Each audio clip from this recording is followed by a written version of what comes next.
Victor Kalu is an entrepreneur with a difference.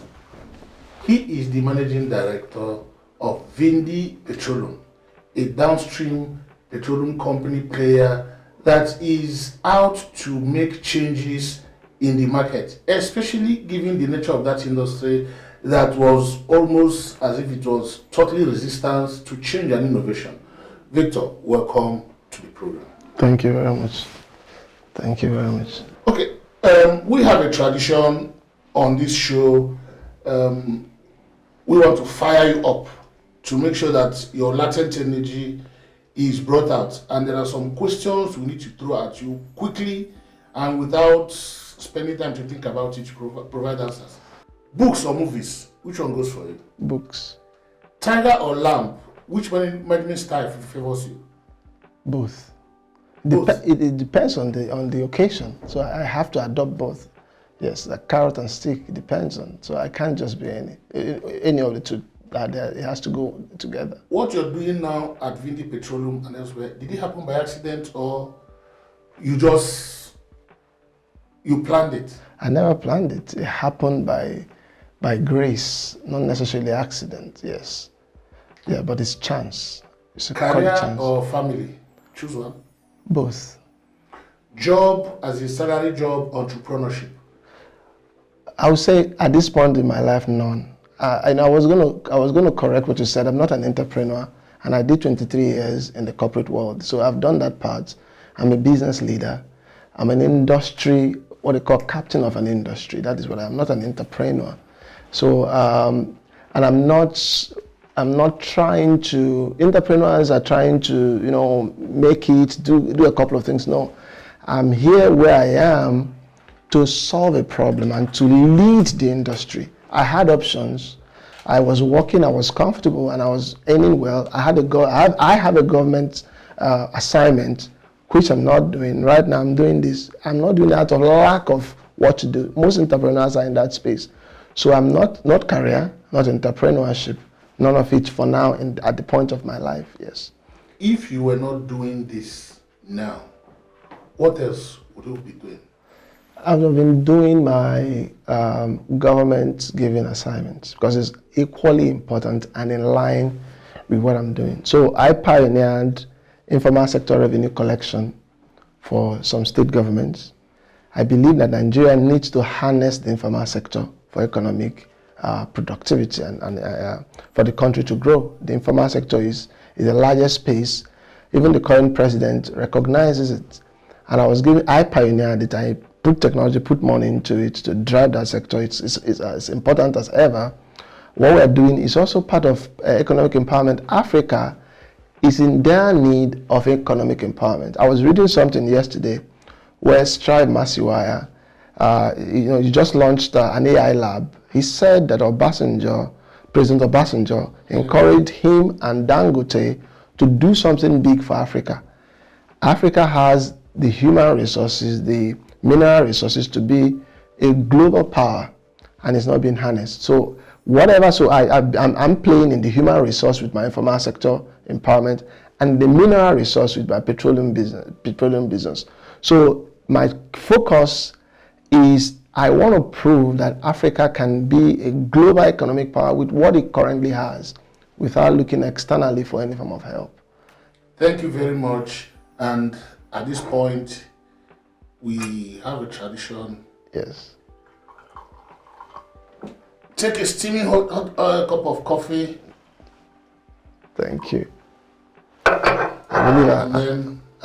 needed it because you have a lot of questions that you're asking. So my brain has to be at the top speed to respond.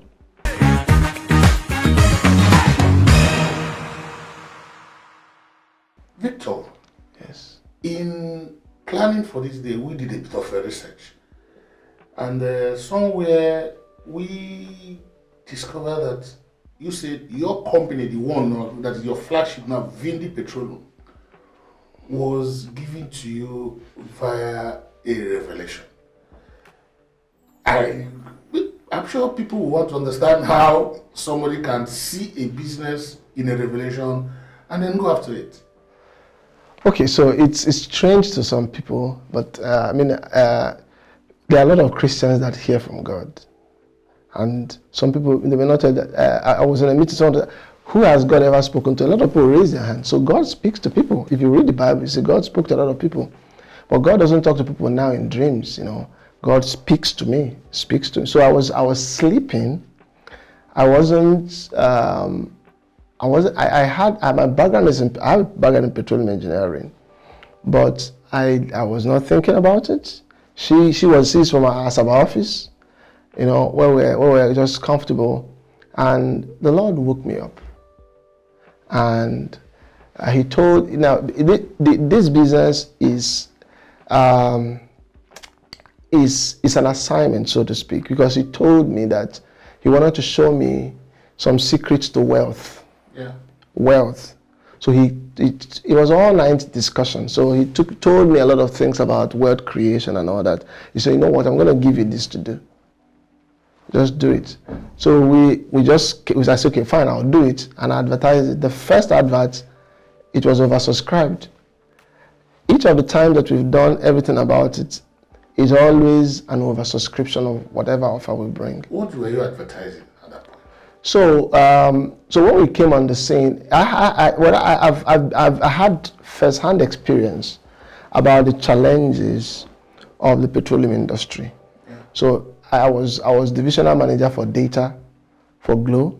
I was regional manager for Lagos and Ogun. I handled even to Midwest. So I was in charge of the toughest, most competitive region of the telecom industry. And Glo has the highest number of sites that use petroleum products to power. So at a point, I got approval from the chairman for over 100 kVA generators to power our stations. So I was dealing with all these suppliers and all that. And there were serious problems in the industry. One of it was the cost of entry. The cost of entry for you to begin to retail a fuel in Lagos, for example. In Ikeja here, you would spend nothing less than 2 billion if you wanted to have your own one station. And to fuel it, one truck now is about 50 million. So to have 2 trucks to service your station, about 100 million to do that. We felt a lot of people were interested in the industry. So we had people say, yeah, we want to come in. So it was really a problem for people to come in. So we say, you know what? We had to create an innovative approach for people to come in. The usual franchising model was, okay, you franchise, you own the entire station. And we said, no. We came up with a model to have the station that will cannibalize the pumps. See, I'm interested in how this conversation with God came. Yes. The progression to when you actually put it into practice and launched your venture into petroleum. So I would say about 2 years ago, thereabouts. So yes, it was about 2 years. Also, Vindi was already I had experience with these challenges and all that. So I was doing tax. Even before tax, I was a regional manager in Ghana. When I told my chairman, I wanted to go, and he said no. He gave me all the incentives whatsoever that any human being would want. I wrote a tribute to him in my LinkedIn page. You can go and see it. He gave me the most incentive not to go. But I told him I wanted to go and do the government because of what they wanted to do. So even at the government project, I was also comfortable. But when I learned to listen and act on God's instruction. Whether it's even wrong to people, if you act on it, it will be right. So when he told me, there was no question of delay, there was no reason to doubt, there was no reason to think about it. I put money into it. She said, I got office before I paid for the office, we have a duplex, did everything, set out to do it, because God said so. And they say the rest is history. So yeah, so it was immediate. I began to plan. Like today, we are moving to another trajectory. We want to transform into something bigger. We just left a meeting with the agri sector. All the stakeholders are there. We want to power specific industry, agriculture. Some of them want to go into gas for generating tractor fueling, all those things. We want to power industries. So it is, it was not, there was no debate, there was no delay. It was just to move with the speed that He has given us the grace for. Before I ask you my question, what did God tell you to do? What I'm doing, it in exact words. In exact, I have a whole. If I open my laptop, I have a whole Excel sheet where He taught me so many things about wealth, and everything I've implemented, it turns into, you talk extremely well. He taught me the secrets. So He get full of Excel sheet. Then He say, no, there are lots of things. He said, why just that's like when you go to school. He taught me. He taught me wealth. So He taught me like a teacher is teaching someone. So then He gave me this to do. So I did like a project. I'm doing it. Yes, that's what He taught me. Wouldn't you think? Yes. That your body of experiences, working in telecom, managing oil assets for base stations, wouldn't you think that these body of experiences were what you were interpreting as a voice of God telling you? So yes, there are two ways to look into it. Look at it, right? One way, I would say yes. The reason is that God prepares people, right? So before Moses was given the assignment to go and rescue the children of Israel, he was put on the training line. He went into all forms of training in the wilderness, went to the Pharaoh's house and all that. So there was a training period that he had to have what it takes to do it. You saw that I was talking to one of your friends. I knew him 20 years ago. I was CEO in a company he came to pitch. So some people look at my 20 years ago. So that was that. So all this period, so all the experiences have to play a role. But God does not need experienced people to do His things. Even if I was not experienced, for example, the natural progression in work would be for me to go into any form of telecom.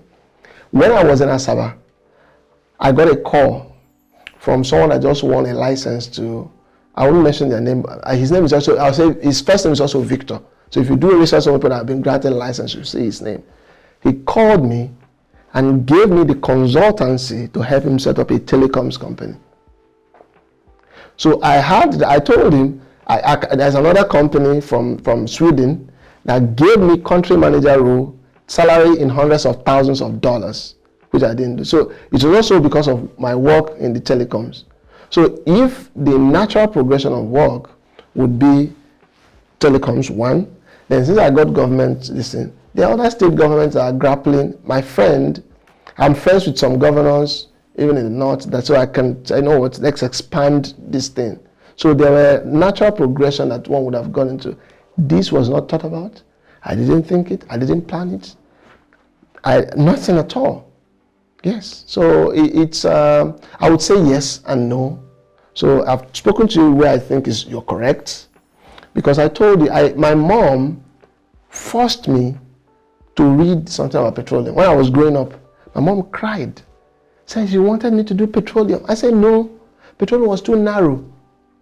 But when I finished first degree, I said, you know what? I love my mom a lot. I said, let me just go I went to PTI. Just let me do something about it. I went to do petroleum and gas processing. You understand? So it's God has His ways. He has His ways. Like today at the meeting I was at Oriental, it dawned on me that we needed a bit of more engineers in our staff listing. A bit of more petroleum engineers. Because we want to go into a lot of gas to power some agricultural power plants. One of the, I won't mention the name, they're using a lot of gas now. We have a license for gas. So why not get someone that will help us to do that engineering part? So all of it is part of it. Now, speaking of agriculture, yes. What is a downstream company? I mean, how will a downstream company provide value for people in the agricultural value chain apart from just supplying them fuel? Okay. Agriculture the sector is actually one of the largest consumers of energy. So let's take a poultry farm. A poultry farm has to keep chicken lit, all nights. And then, if you want to store the food, you need energy. You talk about the problem of agricultural sector is food storage. You have to store the food. Logistics to move it to the market, you need energy. Almost all throughout the agri value chain, what we're proposing so we've done proposition for different sectors. Agri, the hospitality, they're huge consumers of energy. We want to look at the economics of providing them this energy, bring it at a cheaper cost, because the cheaper the energy, the cheaper the cost of the final price to the consumer. So we have proposed, so the agriculture sector is a huge energy consumer. We want to make it more efficient, we want to make more cheaper, affordable for them, and want to get food to be more affordable. So every part of their chain, they use energy a lot. How are you giving them value when prices of petroleum products are regulated? And when you talk about cheaper energy costs for them, yes, what does it translate to when, if I am going to the petrol station to buy gas, I know that it is ABC Naira per kilogram. yes, Per kilogram. yes, yes. I know that it is 885 Naira per liter of petrol at NNPC stations. So what pricing value are you giving to people who already know that there is a fixed price for this? No, so there's a bit of confusion. The industry is liberalized. That is why you see many stations sell at different prices. So one of the major value is consistency of supply.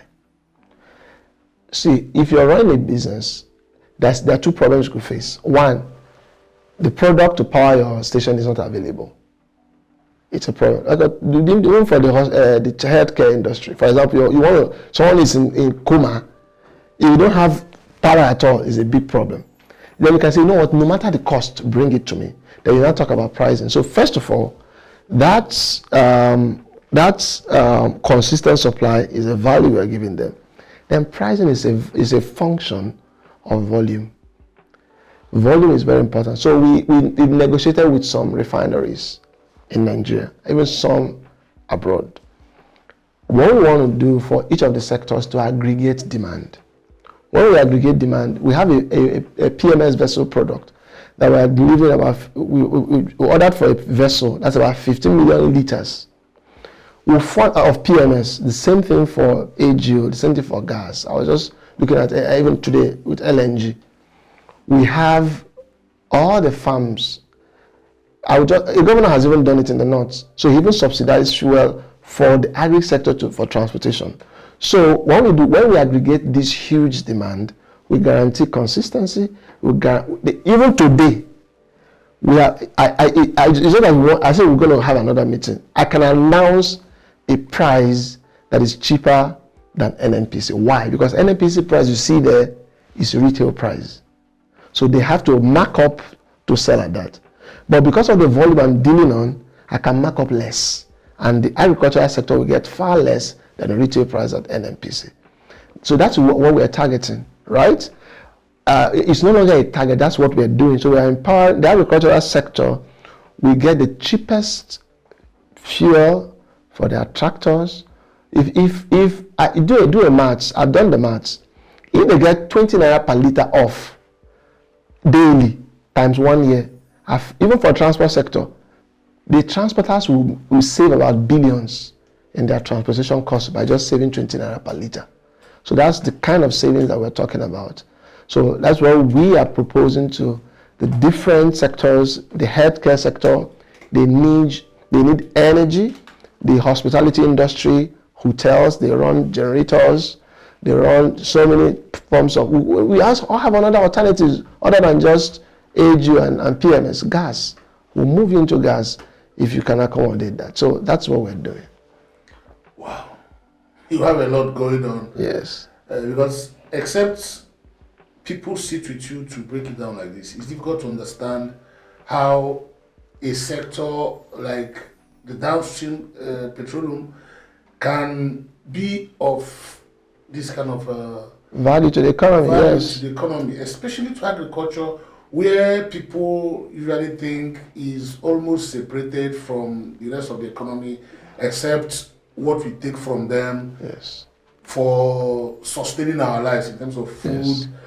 People don't think there's a connection There is huge. directly between the energy sector, which is the downstream, Yes. and agric. Yes. Now, we may come back to something relating to this, Yes. but you are running Vindi Petroleum with your wife. You are the executive chairman. She is the managing director. Was this also a revelation, or how did you come about it? Especially because most people who run big ticket businesses, we have had discussions in the past, and I know your growth trajectory. Most people who want to operate at that level either create something separate for their wives or keep them nominally in the company without active participation. Was this another revelation from God, or did you just evolve this management style? Well, I think she's competent. I think she's strategic in her thinking, and I think she's rightfully and ably qualified to run it. No one else can run it better than her. And I have other things that I'm doing. And if you see someone like Dangote, he is not running all the business, he's providing leadership. One of the reasons, because I'm a very, very meticulous person. And the staff interacting with me on a daily basis could lead to serious, my level of excellence is really very high. So in the Nigerian workforce, this is between two of us, it's difficult to interface with me on a daily basis. It will always be, I will spot the issues that you're doing and all that. So I need another layer to treat the matter and clear out all the problems before it gets to me. So when I'm looking at something, I'm looking at something excellent. So that's one of them. So in the organization, we have layers and layers of pruning and filter before it gets to me. So whatever is coming to me is excellent and perfect. That's the way we run it. So my wife can manage this. So when I'm looking at something that's already been worked on. Yes. So but she's able. The first reason, she's ably qualified, and Vindi Industries has been in existence even while. So there is Vindi Petroleum Limited, there is Vindi Integrated Industries Limited. Now Vindi Integrated Industries Limited has been running while I was doing my corporate work, and she's been the MD. So I can't just come now and usurp and remove her and say, you know what, I want to be the MD. So that's the reason she's there.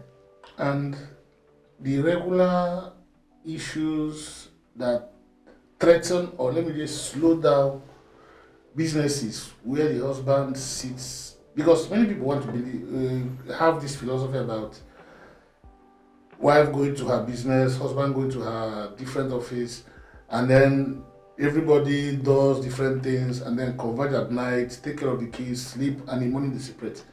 You're probably going to wake up from the same bed, drive in the same car, go to the same office, have lunch at the same place, talk to the same employees, do literally the same thing, especially at the management level, and close the same time, go home the same time, and the routine continues.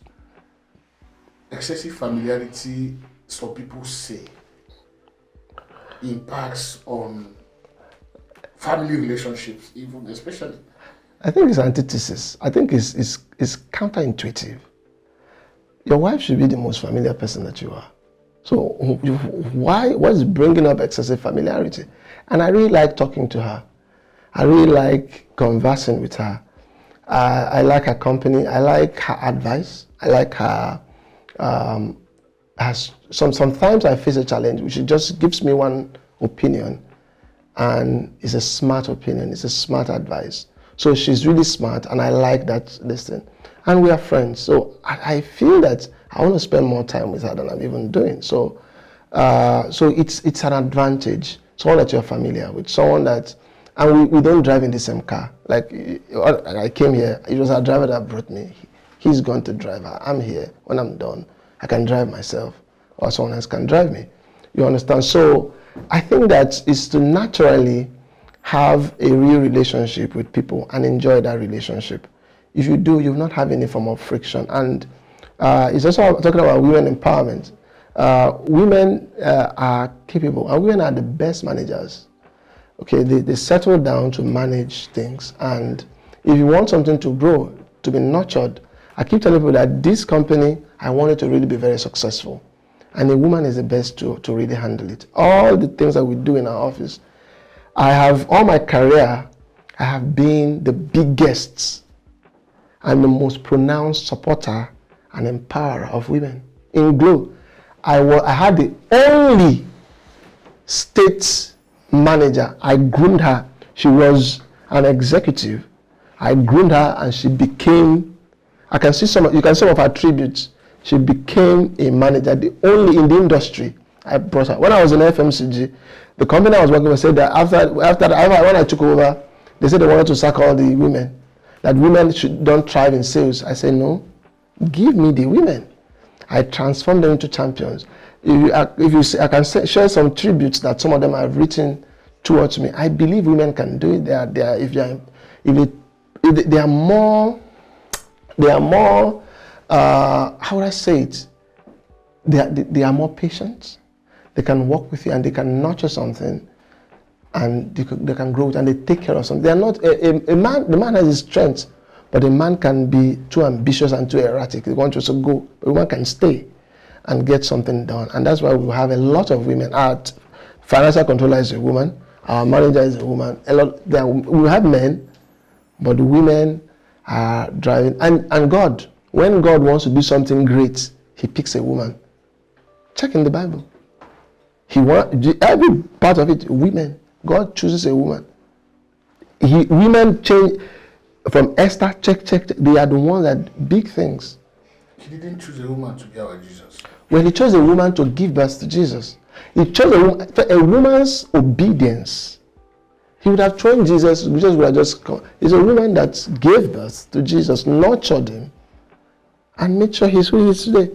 So it's very important. Women are. So that's the reason she's there.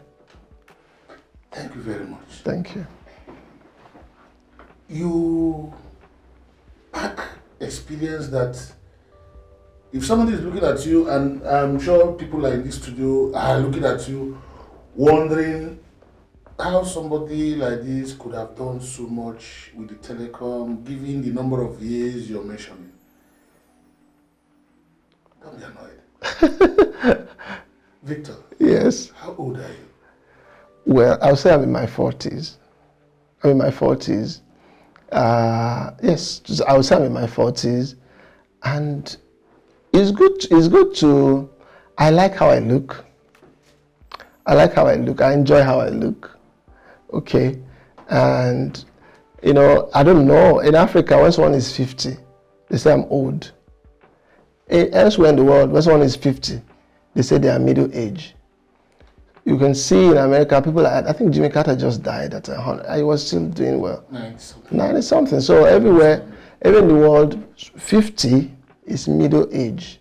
That is when you start to divorce and remarry. But in Nigeria, 50, they are calling you old, they are calling you all sorts. So someone came to me and said, it's not that I live excessively healthy, but I made a choice. Ask my wife, I made a choice not to eat something that doesn't nourish my body. When I was growing up, I used to buy like spirits, expensive. I thought it was fashion. I thought about it. Why would I spend 100,000, 300,000 to buy? I mentioned some of their brands. No nourishment to my body. I said I will never try it. Even juice. I will look at the label. If it is not nourishing to my body, I'm not going to buy it. I will not spend my money buying things that don't nourish my body. So that's my policy. If it has to be nourishing to my body, I won't buy spirit. I won't buy beer. I won't buy I won't spend my money on it. So that is my policy. Okay, I've asked you about your age, and that was because I am interested in young entrepreneurs, especially in our environment. There's this talk now about Gen Z and how it's even difficult to manage them in the workplace. What's your view about this? Okay, so I would use an example of what happened to me recently. So I was driving I think I was with my wife. I was driving, and I heard a song, and I really liked that song. So I wanted to put it on my playlist, but it was on the radio, so there was no way for me to get the song. I said, I like this song. What's the name? I even tried to reach the radio station. What song did you play? They couldn't get it. So I forgot, but I wanted to find this song. I went to a supermarket and I heard the song. I said, this song again. What's the name of the song? I was asking everybody. They say it's on the radio. I got to the counter, the song was playing, and I said, I really wanted to get the song. There was one young lady, again a woman, one small little girl. As I was saying, she told me the name of the song. I said, how did you know it? She said, how in our own words, say I sajemmed it. What does that mean? She said, I sajemmed it. I said, what does sagem mean? She said, they have, the Gen Z, they have an app. If the song is playing, you just use that app. You just take the code, you just listen to the sound and decode it and tell you the name of the song. She told me the name of the song, and I got the value I wanted. And I was taught a lesson about the Gen Z. They have a way of handling tasks in a modern way, using technology, in a way that we are thinking about the long process. They have a shorter cut to it, and that's the value they bring. They're erratic, but I think they need guidance. I was once, let me say, a Gen Z, and I was a smart Gen Z, and someone guided me. So when I was coming up in the corporate world, I was let me use the word a bit of restive, but I was an egghead. So my former boss, Ochuko, I was a former chairman of Ochuko Akposibruke, former chairman of Guidance Expert Assurance. So he told me, Victor, say, you're very smart, you're very brilliant, but if you want to climb the corporate world, want to go far, that your brilliance, you have to balance it with a couple of things. He taught me patience, taught me honor in the workplace, taught me a lot of things that I needed to help me grow my career. So he mentored me, just sat me down. It was not a long mentoring session. But he taught me what I needed to do to harness my potential, and he served me well. So I went into all these companies and I faced some of the most difficult, turbulent experiences, even in Glo. But I was the longest serving regional manager. I was very honored everywhere because I learned patience. For example, I never went to complain about salary. I did a couple of things. Even though I was bringing value, I was very smart. So the Gen Z, they bring value. So as a manager, you look at what are you looking for? You want an easier way, a more efficient way to do things, they are going to bring it. You want to search things, they know the latest technology, they know so many things, they know how to do things without employing so much resources. You understand? So you leverage that, then you provide additional mentorship. Some of them will listen, some of them will not listen. For example, I had the question as well, incidentally, I always have an experience.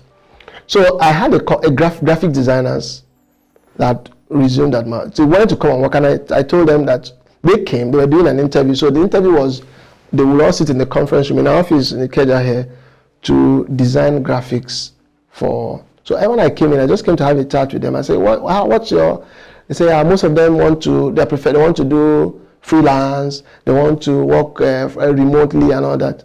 I told them, I began to mentor. I said, this is the biggest problem of developers and graphics, especially the graphics, what they call creative industry and technology industry in Africa. Most of them are almost, let me use the word quacks, because they've not sat down to gain experience under someone.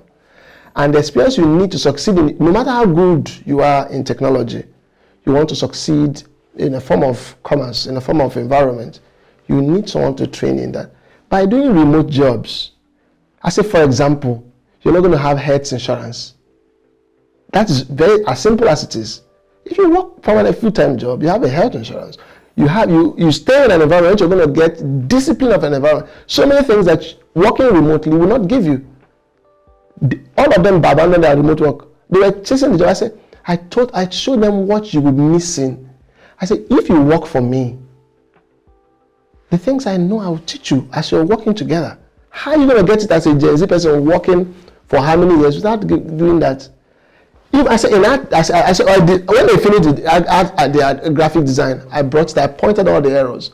I say, even your creative designer cannot point out the errors that are pointed out. Why? Because I looked at it with commercial sense. I looked at it with so many sense that graphics, how it's going to sell. I looked at it with an art. I said, you need an art director. You cannot say you are just a designer. You need an art director that wants to look at the psychological impact of what you are designing. Message. What you're going to get out of that message. So it's not about to be a great graphic designer, you need to embody all this. You need to be a developer. You need a software developer. You need to learn a couple of problem solving. It's not about writing codes. So it's not about working in a remote company in America. You need that environment to nurture you. If you consummate professional, you can't get it from remote Gen Z style work. Okay, you were talking about your mentor, Ochuku, at the Guardian Express Insurance. Assurance. Yes. Guardian Express Assurance. And I know that being smart, many people believe, is not enough to progress on the corporate career ladder. A lot of people say you need 60%, 70% politics and 30% smartness.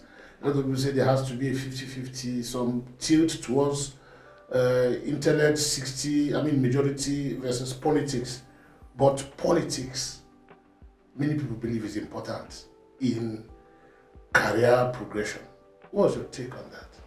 So I'll give an example on office politics, then I'll maybe try to have a bit of talk about each of the elements. So when I was in I'll not mention the companies, but you eventually figure it out. I was in this large company, and we had a chief, a head of the business. So all of us were market development managers then. So, but there's this clique. They were very good with politics. They were extremely good. The boss would come in, they would prostrate for him, buy him food, do us all, wash his car, they were very close to him. As a matter of fact, I would say that they were almost like in a court. So it was believed that they were the guys, they were the sweet boys that they were destined for the top. I was in the mix of all these things. So they were doing all sorts, and there was a time for reshuffling of the staff. The boss removed all of them. Some of them, he demoted them and moved them out and promoted me. Promoted a couple, and everybody was astonished. The bosses, in as much as they want to play politics, they want to succeed.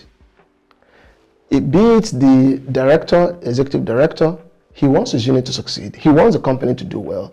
He wants people that will help the business, no matter what office politics is talking about. So I withdraw from the world of Oprah Winfrey. Now I'll delve into a bit more. Oprah said something very interesting. He said, if you're in an environment where there's any form of discrimination, any form of office politics, the antidote to that is competence. There are levels of competence in the corporate Nigeria. Excellence and competence is rare. There is a level of competence you bring that will dwarf any form of politics and favoritism when you're focused on your job.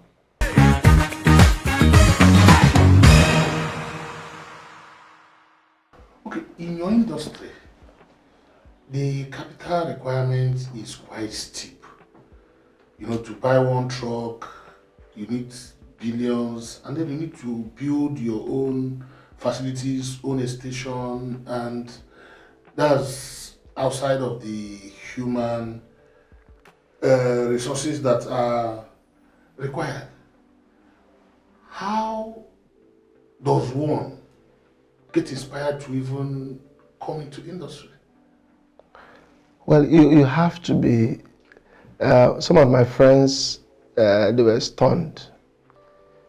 They were stunned at my, involvement, because you have to be really large-hearted to be able to do it. It requires a lot of funds, but you have to learn how to raise money to succeed in business. During the start of this interview, I spoke to you about Strive Masiwaya.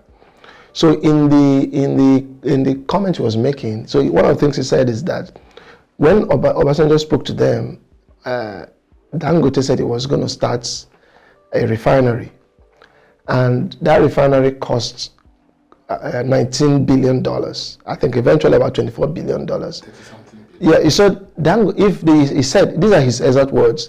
He said, if Dangote is able to raise $19 billion initially, that he himself should be able to raise a couple of billions of dollars.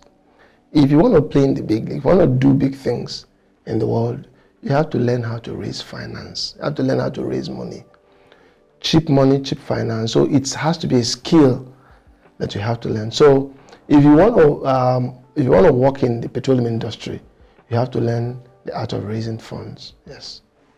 Can you give us one or two insights in this fundraising skill that somebody needs to have? Even if I don't have the skill, I should learn from you. And that's the essence of this project. Yes. I should learn from you. So how do I raise money? For instance, if I want a C-suite petroleum tomorrow. Okay, so I'll use when we got into, when the government gave us a contract, when they asked us to come up with, I gave them a bill. I said they should build the software, do everything.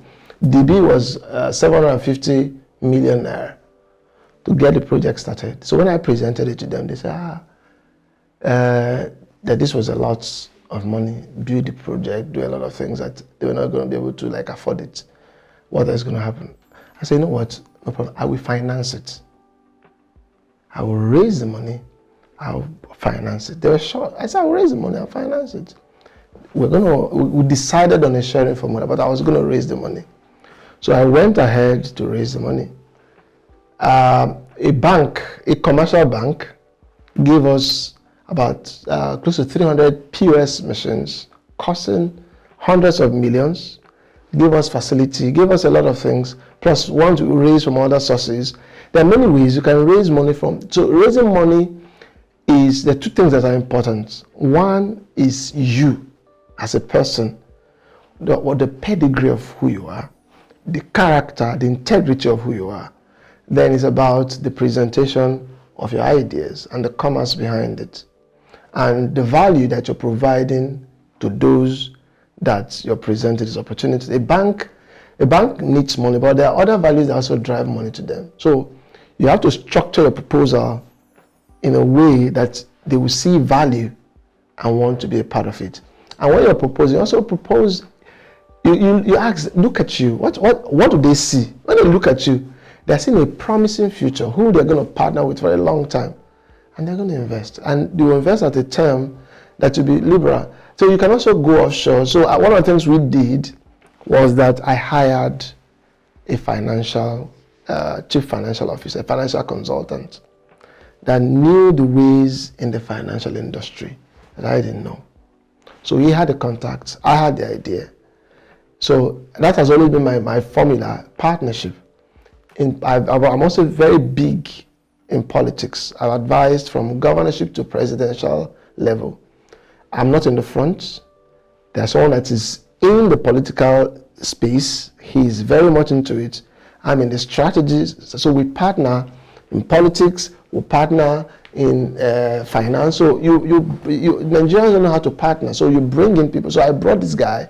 He's good in finance. I had some ideas.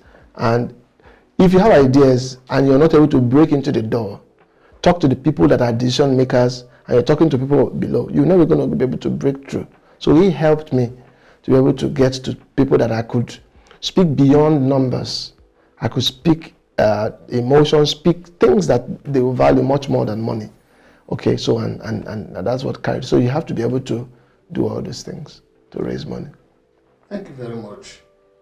You have some quite interesting revolutionary ideas about the downstream sector of petroleum, the values you are going to bring in, the changes you are going to make, the impact you are going to use Vindi Petroleum to achieve. Yes. Perhaps this is the time where you share some of these ideas. Okay, so what we started with, first of all, it's important to have a foothold. And I don't want to get into how I learned that. So one of the things we started was, okay, we wanted to have the channels to distribute formally, and that's the petrol station. And we knew that it was going to cost a lot of money to acquire, a lot of money to put the infrastructure in. To buy and build? Yeah, to whether lease or whatever. For example, in our stations, one of those pumps costs close to 10 million naira. And you have to put 810 into it. That's over 100 million. That is the pump itself, not all the things that go about making them to work. You understand? You have to get license from our DPR, which also millions of naira. So it was expensive. So we thought about it and said, you know what? We have the finance, but we wanted to grow very, very quickly. We wanted to be fast. One of the things we wanted to do was to, from my retail, from my telecoms and FMCG experience, I wanted to have a network that can help me to have uniform price across the country. And for me to be able to do that, I have to have enough stations. So if we are going to do that, we want to bring the other people that were interested from our research to get into it. So we gave birth to the first ever unique franchising model. The existing one was for someone to own the entire station. Now we come up with what we call own a pump franchise. The own a pump franchise is unique, and it's actually what it gives to the people that are partnering with us. You get a franchise means that you own a pump, but we also give you a lease for 5 years. So you could lease that place with us. You could own that place with us. You have the fuel in the pump is your fuel. So whatever is being sold to that pump, you take on the profit. Then we have our own pumps, and we also focus on other businesses like AGO. We have some of our stations have restaurants, have mini marts. There are many other business ecosystem in a station. So we cannibalize the highest selling product, which is PMS. So we came up with that model, and it's been oversubscribed, and it's been amazing. We have partners. As a matter of fact, we had to stop because we came into the realization that the more partners you have, the more personalities that you have. And if that is the case, we wanted to limit the number.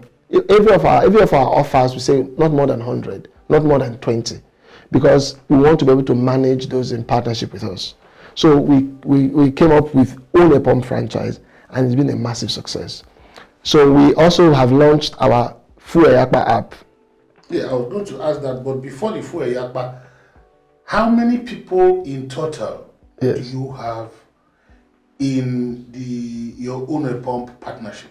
I would say that we have over 1,000 people that have applied, that they are ready to take on. We are just saving. We have over, I think over 10 billion naira worth of subscriptions for Own a Pump franchise. So what we're doing is managing those that we let in to do the partnership with us because we want to have very few people. So that's how far I can go. I can't give you the exact number. So we want to manage how many people we actually let into the system. Yes, that's how I'll leave it. How did you break the offer? Like shares? No, it's pure outright ownership. Outright ownership. So you exclusively own a pump. Is what it is own a pump. You exclusively own a pump and the returns in the pump. Okay, now let's move forward to the Fuel Yapa product that you have. Fuel Yapa. Yapa is Nigerian lingo for abundance. Yes. What is the connection between abundance and fuel products? So in simple economics, I share this with you. The supply is directly proportional to price. Our primary objective is actually to deliver fuel to power industries at an affordable price. Affordable, potentially uniform price across the country. If we are going to do it, we are going to supply a huge amount of, we're going to be responsible for the supply of a huge amount of fuel in the economy. The Fuel Yapa app, and this is the first time I'm explaining the overall vision, is to build the largest consumer base of petroleum product consumers in the country. The current model, the success formula I'm not very satisfied with. For example, if you run a petrol station, you are at the mercy of customers driving in to buy your products. In my background of training, I want to be able to stimulate growth. So if I'm just leaving customers to come to me, what am I going to do?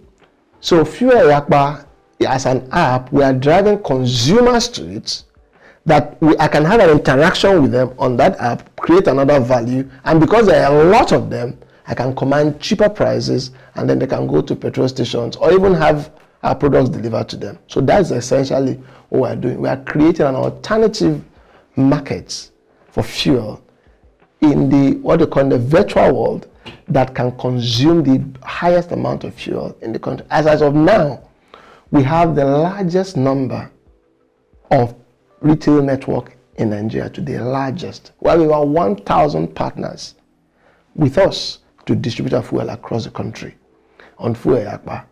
So we are partnering. 1,000. Yes, yes. The biggest operator, before they merged, had just 99 outlets pan Nigeria. Right now, however, 1,000 now can push petrol. Some of them, we are giving them fuel on credit. We just want to ensure that fuel gets to everywhere, but we are responsible for it. We give you fuel, or we'll put our cash out, give you POS, put our cash out to ensure that the cash comes in, then we'll share profits. Okay, so that's what we're doing. We're gonna be the biggest. There are so many refineries, both in Nigeria and outside, are looking for a channel for distribution. We are the biggest distributor of petroleum products in Africa. How many people are online? In the telecom sector, for example, telecoms has at the time had over 200 million people on it. Nigeria has one of the high, telecom has one of, tele density in Nigeria is over. So in my local government, there are a lot of people that don't have access to a petrol station to buy fuel. So, but they can order online from wherever they are. Either have it delivered or go and pick up or reserve. Our app has a reservation system. He was sharing with me that some transporters, when they are driving, when they get to maybe Oriel, they are looking for a petrol station to buy fuel. With our app, no. You go there, you reserve a fuel that you want to use in Onitsha, and they will keep it for you for that period. And you have a GPS tracker. You will not get lost looking for the petrol station. You drive straight, you have the GPS direct you to the station, you pick up, you move. So that's it's there. Even petrol stations, we welcome you to come on board. On Fuel Yapa, you can load your fuel. You see this as they are selling into dispensers, it's reducing. You can automate your entire petrol station. It's existing. Then as a company, you can add all your drivers. You don't have to give your drivers cash. You don't have to give them card.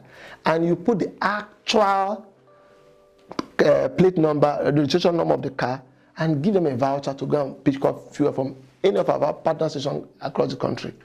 Government, we are talking to government. If you want to subsidize fuel, it has been difficult, even for the federal government to know the amount of fuel being consumed in the country and where they are being consumed. With Fuel Yapa app, you will know. Because everyone, imagine you want to subsidize for people plying the eastern route. You just call the operators, which cars actually go to the eastern route. You don't give them cash. They give you all the drivers, everything. You upload them on Fuel Yapa, give them voucher, and they will go and buy actual fuel in actual vehicles without having to spend money. Some private car owners, you give your driver. I spoke to the present deputy speaker in Lagos. I went to talk to him about Fuel Yapa, Miranda, and she was astonished. She knows how much she spends giving her orderlies to buy fuel, and they just come. So either that some people, they come with receipts, of questionable this thing, or they don't even buy the correct amount of fuel. So how do you manage to retain uniform pricing across the markets, as it were? Okay, so the reason for the non-uniformity of the price is what you need to first of all discuss. If the crude or the fuel is being imported, most likely to berth in Lagos, and then that's where the port is. They have to ship it to wherever depot it is. So that's a cost already to move it. Then if you're buying in Lagos, the same thing. If you want to produce in some of the other refineries, there's an additional cost and maybe less efficiency. So the price is marginally up across all this way. Lagos, you have the seaports, you have so many things. Logistics is cheaper, so it's cheaper to do some of those things in Lagos. So that's the reason you have all the price distortions. But what do we want to do? I believe sincerely that the price distortion is not enough that you can there's what is called reverse price engineering. We can accommodate it or can nail it off through increased efficiency. Okay, and more in hedge funds, what is called balanced portfolio. You understand? When you hedge your portfolio, you can make up for the lack of others through this spike in other areas. So that's essentially what we want to do: be more efficient and manage our pricing portfolio better. All these are through my experience that we can be more efficient with the way that we deliver, with the way that we operate, with the better logistics, and we can do a lot of things to ensure that we increase our volume where we can neutralize the impact of just that 5. So that 5 naira, I believe that is a more efficient system, a more managed system should be able to accommodate it, because all the other sectors of the Nigerian economy has the same logistics challenge. In the telecom industry, if you're buying a recharge card, you have to transport it from central warehouse in Lagos to any part of the country, but it's still sold at the same price. The same thing with Coca-Cola. You have to, the logistics, how come they will not, the recommended retail price of telecom recharge card is not higher in Aba? Because of what I've spoken to you about. So we are bringing this thing from the private sector, from what I know for in FMCG to the petroleum industry. That is what we're doing. Are you not worried about competition replicating everything from Fuel Yapa, creating another version of it, to own a pump, growing bigger than you? Are you not worried about other players in the sector taking up, especially some of them who have physical stations more than Vindi at the present?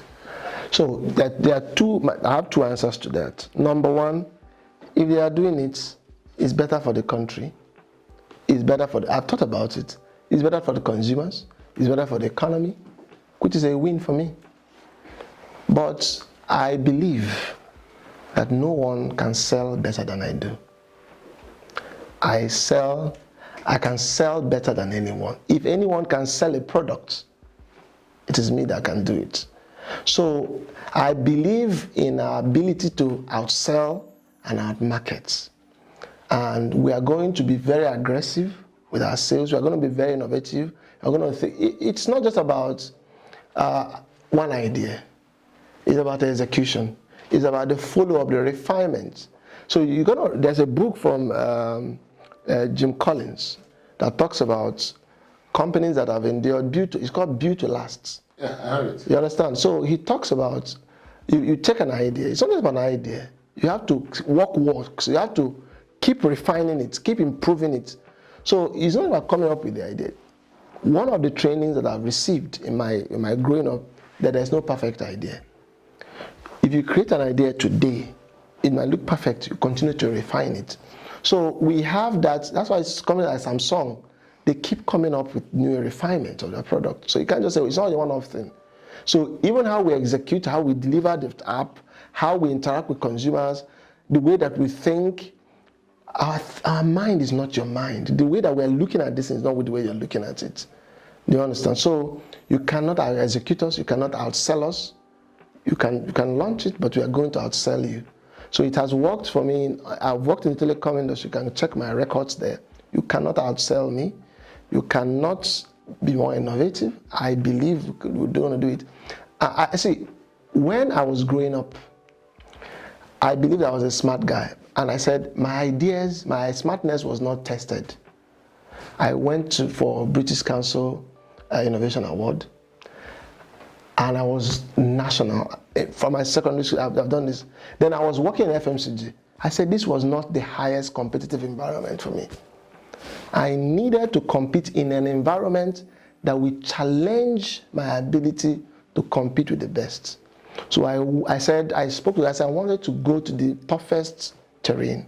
I went into the toughest. I went to multinationals. And I thought I was the longest serving regional manager. I competed. And so I welcome the competition so that we can all bring out the best ideas for the benefit of the country and Africa as a whole. You talked about the global strategy of Vindi Petroleum, probably unifying markets. How do you think this can happen, given territorial boundaries, given economic jurisdictions and some of those political and economic boundaries? How are you going to make this possible? So, you might have boundaries, but you don't have the boundaries of economic challenges. So you have Africa. Almost every African country is facing some kind of economic challenge. They want to empower, not only challenge, maybe not even in the sense of challenge, but they have the same desire to empower the economies, to empower different sectors. Sub-Saharan Africa is the same with emerging markets in Brazil, in every other place. They want to empower their economies. We are coming with a model that can be replicated across countries. And we've spoken to a couple of other heads of state in other countries. We're going to come in. We want to power agriculture. They have agriculture in other developing countries. So we want to roll out more stations. In Nigeria, there is not enough. If you feel that there is enough station, but there is not enough. Where we are sitting, you can see the entire stretch of here to many locations. You not see a petrol station. Where offices go around, there are some suburbs in this Lagos, you see just one petrol station. People have to travel, but you think we have enough. So we have to think about distribution, getting fuel. Fuel powers a lot of things for people. Getting energy, not just fuel, other forms of energy, and that's what we're about.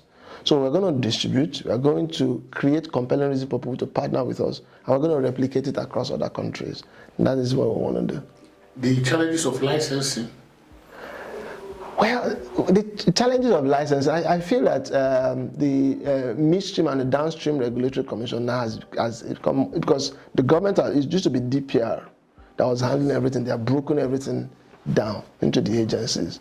And I think they're efficient. In 3 months' time, thereabout, you can get your... No, what I'm talking about is license across other countries. Burkina Faso, if you're going to Namibia, the challenge of getting license. How I think about this, I think about everything is that you have to make a case.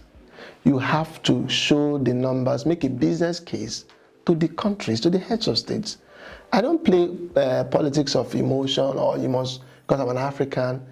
And that's why we've not made so much progress in so many areas as Africa, because we want things given to us on a platter of gold. Elsewhere in the world, you want your children to merit whatever they are getting. I want to be able to prove to you why you should give me the partnership. And I've done this across, even in telecoms. Even the NCC, the NIMC, everything. I got some partners to begin the NIL enrollment when it seemed as though it was very slow. So you have to build a business case, you have to present it, you have to sell. America today is an economy of commercialization.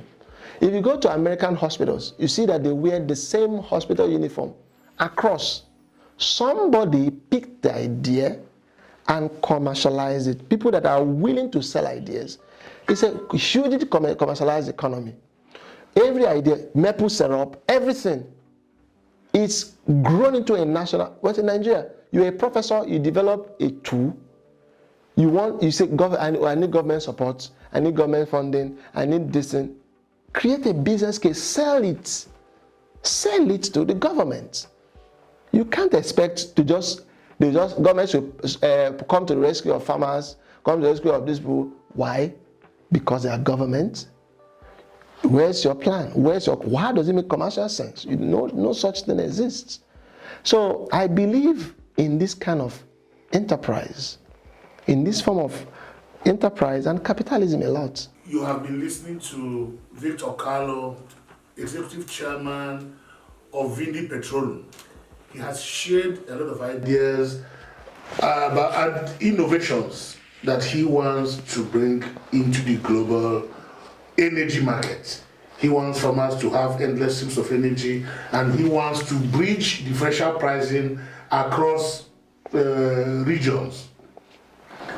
It's been a pleasure having you in this, and thank you very much. Thank you for what you're doing. Thank you for the ideas that you have shared. As we normally say, this is the platform where Nigerians have to learn from those who have attained success in different fields of business and policy. You have a lot to teach people, and I know that those who are going to interact with this program will have a lot to thank you for. Thank you very much. Welcome, and it was our pleasure hosting you today. Thank you very much. We have a tradition. We want those who visit us in this cafe to have a lingering memory of their encounter here, and that is why, as tradition, we have this token. Thank you. Yeah, for you. Thank you very much. This is lovely. So, thanks a lot. I appreciate it. Thank you very much. I appreciate it. Once again, thank you very much. You're welcome. Thank you so much.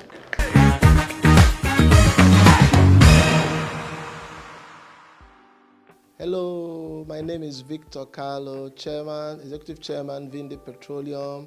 I'm here at the Sweet Cafe studio, and we've had an incredible time. I mean, what a way to talk about business and politics and industry, everything in a relaxed atmosphere. Like a chart. I give thumbs up to the organizers, and if you're someone that wants to learn a few things from captains of industry, I recommend Sweet Cafe, because learning can be fun, and Sweet Cafe delivers it in an exceptional way. Thank you very much.